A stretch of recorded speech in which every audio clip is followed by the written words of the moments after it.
Many greetings to you guys. Welcome to my channel Royal Education. If you are new to my channel, then please subscribe to my channel and press the bell icon for further updates. Like my video and share with your friends. Let's begin. So hey everyone, Vanshika here. Today we have poem John Brown. It is an anti-war poem written by Bob Dylan. So without wasting any time, let's get started. Let's know about the poet. Okay, so Bob Dylan is a widely acclaimed singer, songwriter and artist. Widely acclaimed means praised by people who are paid it. इनका जन्म हुआ था 24 मई 1941 को America में. इनके जो songs थे वो हमेशा सोशल कंसर्न्स को एक्सप्रेस करते थे.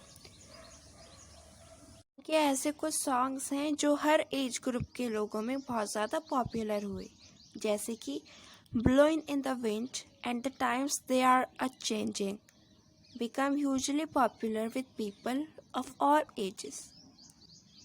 इनकी जो लिरिक्स होती थी वो social, political and literary influence की होती थी. As a musician he has sold over 100 million records. As a musician इन्होंने 3 काम किए थे: song writer, singer and artist. So as a musician he sold over 100 million records, which make him one of best-selling artists of all times. मई में इनको president के द्वारा honour किया गया था. इनको ऑनर किया था with the Presidential Medal of Freedom. So let's begin with the poem John Brown. Stanza number 1. Please read it with me and listen to me carefully. अगर आप इसको खुद पढ़ेंगे लाइंस को तो आपको खुद भी ज़्यादातर समझ आएगा, क्योंकि जितना दूसरा समझाता है उससे ज़्यादा अगर आप खुद रीड करेंगे उसको तो ज़्यादा समझ आता है. So let's begin. John Brown went off to war to fight on a foreign shore. His mama sure was proud of him. He stood straight and tall in his uniform, and all his mama's face broke out all in a grin. एक लड़का है, man है, जिसका नाम है John brown. वो एक war के लिए निकलता है. उसका मन नहीं है वॉर, मतलब इन सब का एज ए सोल्जर उसका मन नहीं है सोल्जर बनने का, लेकिन अपनी मम्मा के लिए वो इस चीज़ के लिए रेडी होता है.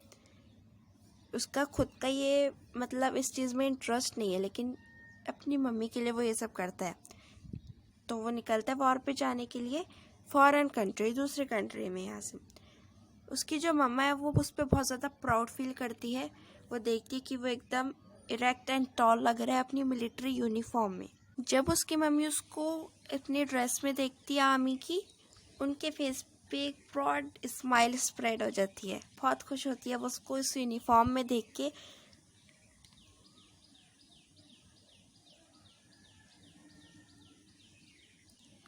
कि उसने यूनिफॉर्म पहन रखी है एंड उसने एक गन होल्ड करी हुई है. उसको देख के उनको बहुत ज़्यादा प्राउड फील होता है उसके ऊपर, एंड एक स्माइल स्प्रेड हो जाती है उनके फेस पे.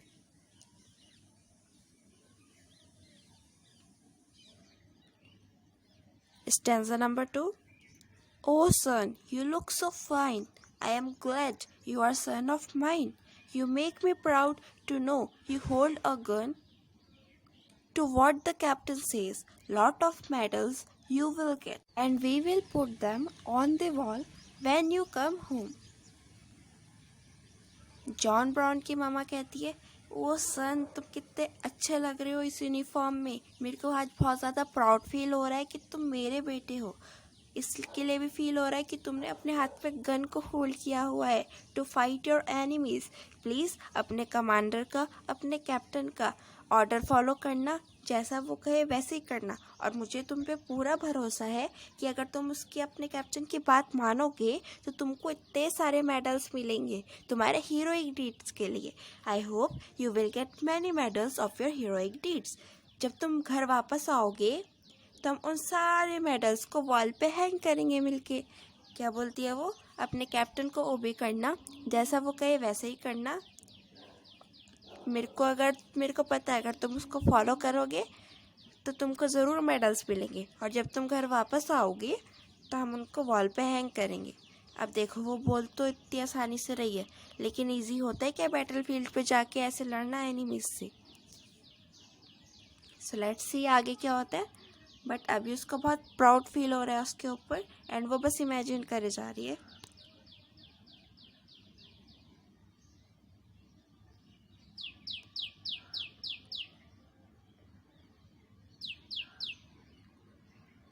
Stanza number 3. As that old train pulled out, John's ma began to shout, telling everyone in the neighborhood, "That's my son that's about to go. He is a soldier now, you know." She made well sure her neighbors understood.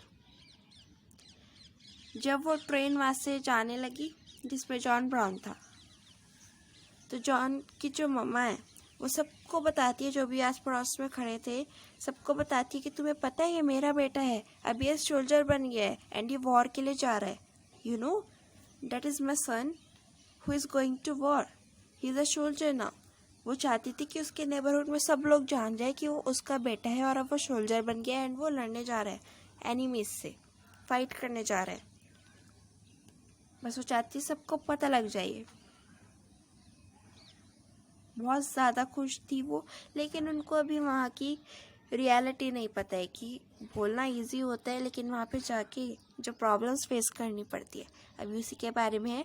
And ये poem है but ये ज़्यादातर song lyrics है। John brown is a song lyrics and anti war poem.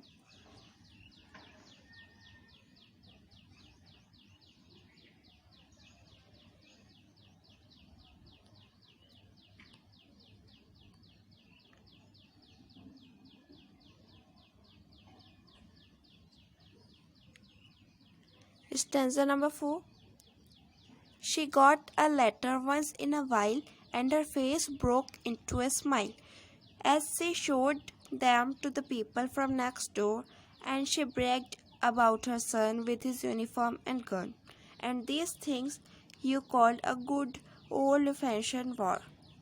Oh, good old-fashioned war.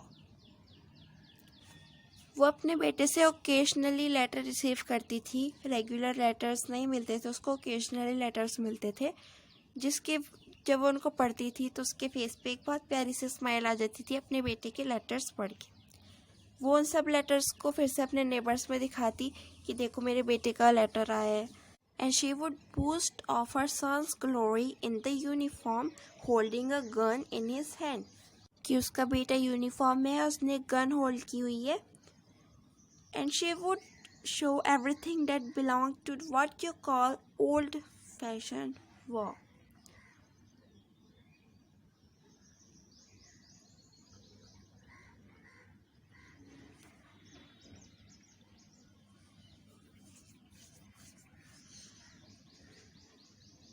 Stanza number 5. Then the letters ceased to come. अब आप यहीं से पहले समझने का ट्राई किया कीजिए। सीज्ड मतलब रुक गए, फिर लेटर्स आना बंद हो गए उसके। For a long time they did not come, they ceased to come for about 10 months or more. Then a letter finally came saying, "Go down and meet the train. Your sons are coming home from the war." 10 month तक उसको अपने बेटे का एक भी letter receive नहीं हुआ। Then suddenly उसको एक लेटर रिसीव हुआ जिसमें लिखा था कि आप स्टेशन जाइए एंड आपका बेटा बैटल फील्ड से वापस आ गया है, आप जाइए उसको रिसीव करिए वहाँ से। वो घर वापस आ गया बैटल फील्ड से, और वो लेटर उसके बेटे का नहीं था, किसी और से आया हुआ था। लेकिन उसको ये भी फील नहीं हुआ, इतनी एक्साइटेड थी वो अपने बेटे से मिलने के लिए कि उसको ये भी पता नहीं लगा कि ये लेटर मेरे बेटे का नहीं है, ऑफिसर से आया है। लेकिन इतनी एक्साइटेड थी वो, से कुछ फील ही नहीं हुआ, और एक्साइटेड में उसने वहाँ पे अटेंशन ही नहीं दी उस चीज़ पे।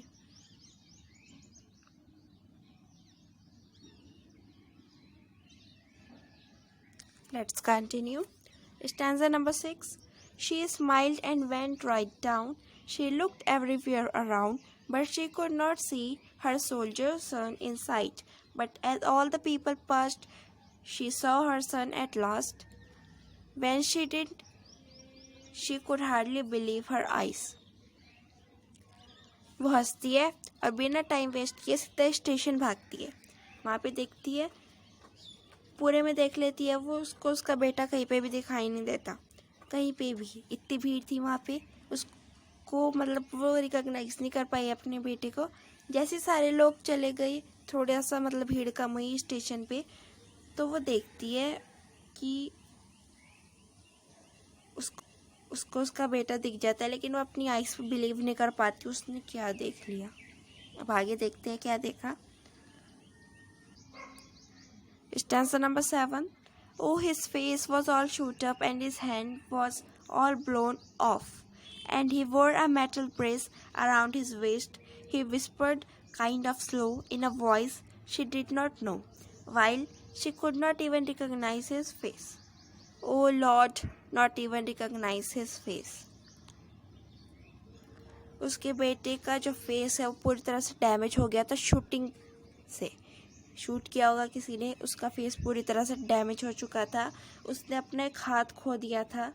He had lost one of his hands, और उसने अपनी जो वेस्ट रह गई थी उसका हाथ कट चुका था, उसकी वेस्ट रह गई थी। वहाँ पे उसने एक मेटल ब्रेस को लगा रखा था। उसके जो मेडल्स उसने अचीव किए थे वो पहन रखे थे वेस्ट पे। वो बहुत सॉफ्टली बोल रहा था। उसकी मदर उसकी वॉइस तक को रिकॉग्नाइज नहीं कर पाई, अपनी बेटी की वॉइस तक नहीं पहचान पाई, वो इतने स्लोली बोल रहा था वो। In fact she could not even recognise his face, उसका फेस भी रिकॉग्नाइज नहीं कर पा रही थी। सो डिसफिगर्ड इट वॉज, बहुत ज़्यादा डिसफिगर हो गया था शूटिंग की वजह से। That even she could not recognise his face.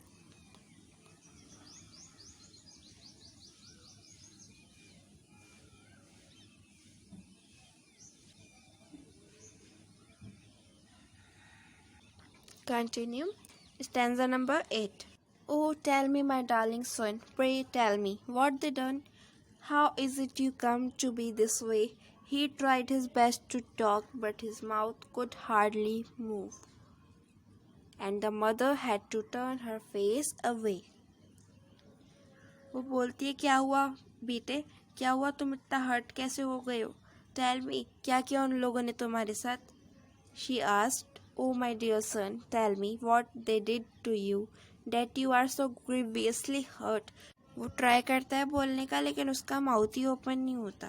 John tried his best to talk but he could hardly open his mouth. अब उसकी मम्मी उसकी ऐसी हालत देख नहीं पाती, इससे वो अपना फेस जो है टर्न कर लेती हैं।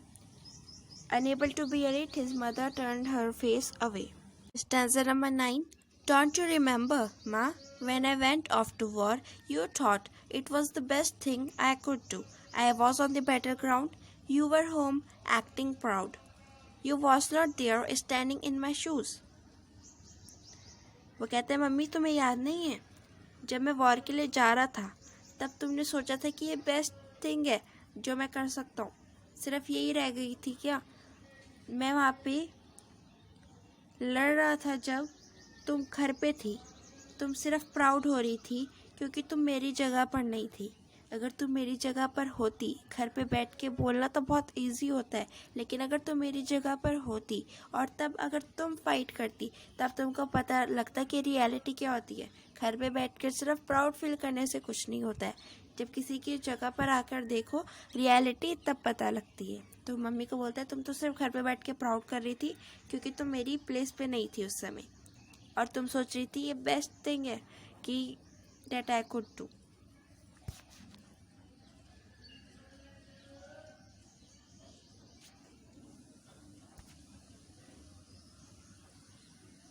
Stanza number 10. Oh, and I thought when I was there, God, what I am doing here? I am trying to kill somebody or die trying. But the thing that scared me most was when my enemy came close and I saw that his face looked just like mine. Oh Lord, just like mine. वो बोलते हैं, जब मैं वहाँ पे fight कर रहा था, मैं भगवान से पूछ रहा था एंड खुद से पूछ रहा था कि मैं यहाँ पे कर क्या रहा हूँ, मैं किसी को मारने की कोशिश कर रहा हूँ किसी को किल करने की, किसी को मारने की कोशिश कर रहा हूँ। I was trying to kill someone or die doing so. मैं डर गया था और जब मेरा जो एनिमी था वो जब मेरे सामने आके खड़ा हुआ तो मैंने देखा कि उसका फेस बिल्कुल मेरे जैसे था. Just similar to mine. Just similar to mine. I got frightened when my enemy came and stood in front of me and I saw that his face was just similar to mine.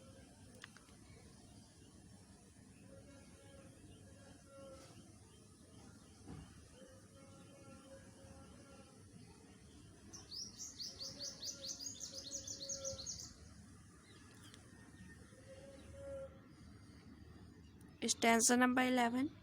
And I could not help but think through the thunder rolling and stink that I was just a puppet in a play, and through the roar and smoke this string is finally broke and a cannonball blew my eyes away.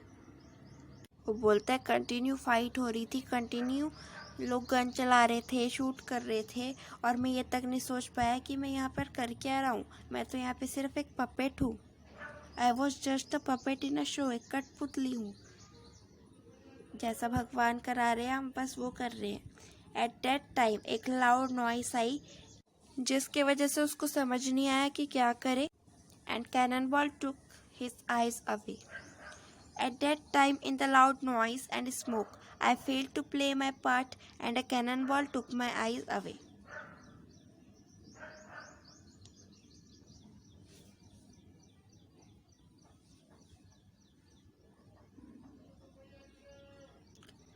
Last stanza number 12. As he turned away to walk, his ma was still in shock at seeing the metal brace that helped him stand, but as he turned to go, he called his mother close, and he dropped his medals down into her hands. John मुड़ता है वापस जाने के लिए घर की तरफ. वो देखता है कि उसकी मम्मी अभी तक ऐसी खड़ी हुई है, शॉक में है वो, एंड वो उसने जो मेटल ब्रेस पकड़े हुए थे उनको देखे जा रही है. She continue to stare at the metal brace around his waist. जिसकी वजह से अभी तक वो खड़ा हुआ था उसको सहारा दे रहे थे, हिम्मत दे रहे थे वो मेटल ब्रेस, जिसकी वजह से वो अभी तक खड़ा हुआ था. जब वो वापस मुड़ने लगा वो अपनी मम्मी को कहता है 2 मिनट के लिए क्लोज आना. जब उसकी मम्मी आती है वो अपने सारे मेटल्स उनके हाथ में दे देता है. As she did so, he dropped his medals down into her hand.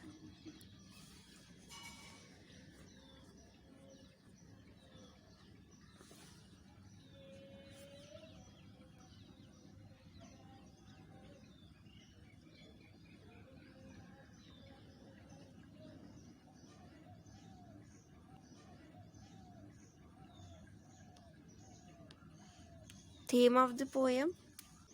John Brown underlines the idea that war is not something to be proud of as it causes so much damage and destruction.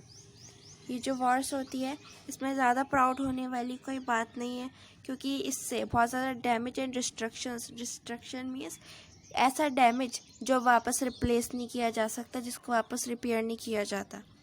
अगर एक बार इंसान गया उसको वापस हम नहीं ला सकते हैं. ठीक है, अगर किसी की डेथ हो जाती है हम उसको वापस नहीं ला सकते हैं. एंड बहुत ज़्यादा डैमेज होते हैं इन वॉर्स से. कई बार पॉलिटिशियंस की वजह से ये वॉर्स होती हैं. Most of the wars are shown staged by politicians for no real reason, जिसको ज़रूरी नहीं होता है उन वॉर्स को करना, लेकिन पॉलिटिशियंस की वजह से कई बार ऐसी वॉर्स को करना पड़ता है सोल्जर्स को, और जाना भी पड़ता है ना चाहते हुए भी, फॉर नो रियल रीज़न. तभी अभी हमने देखा था कि जॉन ब्राउन बोलता है कि मैं अपने यहाँ पे रीज़न नहीं देख रहा हूँ कुछ, मैं यहाँ पे क्यों हूँ, मैं किसी को मारने की कोशिश कर रहा हूँ और डाई डूइंग सो. रीज़न नहीं पता है रियल कि मैं यहाँ पर कर क्या रहा हूँ. Soldiers are used by them as pawns और puppets in the name of patriotism और हीरोइज्म. सोल्जर्स को पैट्रियोटिज्म और हीरोइज्म का नाम देते हैं, लेकिन उनके अंडर वैज अ पॉन्स और पपेट्स. कठपुतली और पॉन्स क्या होते हैं? किसी को अपने स्वार्थ के लिए यूज़ करना, उसको कंट्रोल करना। Another theme of the poem is unpredictability of life. Unpredictability मतलब जिसके बारे में हम पहले से कुछ कह नहीं सकते, हमें नहीं पता कि फ्यूचर में होना क्या है हमारे साथ। जैसे कि जॉन ब्राउन की मम्मी उसको भेजती है वॉर पे एंड उसके लिए बहुत ज़्यादा प्राउड फील करती है। वो कहती है कि अपने कमांडर को फॉलो करना एंड आई एम श्योर कि तुमको बहुत सारे मेडल्स मिलेंगे एंड उनको हम वॉल पे हैंग करेंगे। वैसा बोल देती है, लेकिन हमको फ्यूचर में नहीं पता है कि हमारे साथ होना क्या है। सो पहले पहले तो उनको लगता भी है कि उनका जो ड्रीम है वो फुलफिल हो रहा है, वो सच होने जा रहा है। क्या होता है आयरनी ऑफ फेट, मतलब भाग्य की विडंबना या फिर किस्मत का खेल, ठीक है। लेकिन हम नहीं उससे पता लगा सकते कि आगे क्या होना है, कब हमारी किस्मत बदल जाए, हमें नहीं पता कुछ, ठीक है। But the irony of fate is that जो उसका बेटा था उसको बहुत सारे मेडल्स मिले तो, लेकिन उसे एक हैवी प्राइस चुकाना पड़ा। मेडल्स उसको मिल गए लेकिन उसका एक हैवी प्राइस उसको देना पड़ा। उसकी आई साइट चली गई, कैनन बॉल जब लगी थी उसकी आइस पे, he lost his eye sight and जो उसका फेस था पूरी तरह डिसफिगर हो गया था। So this is our poem John Brown by Bob Dylan. Thanks for watching this video. If you like this video, please give a thumbs up to it, subscribe to my channel and press the bell icon so that my future videos will reach to you. Share with your friends ताकि वो भी English को अच्छे से समझ सके, उनको ये बोर्डम ना लगे, टेरर ना लगे, सबको ईजिली समझ आए। Please share my video and support my channel. Thank you so much.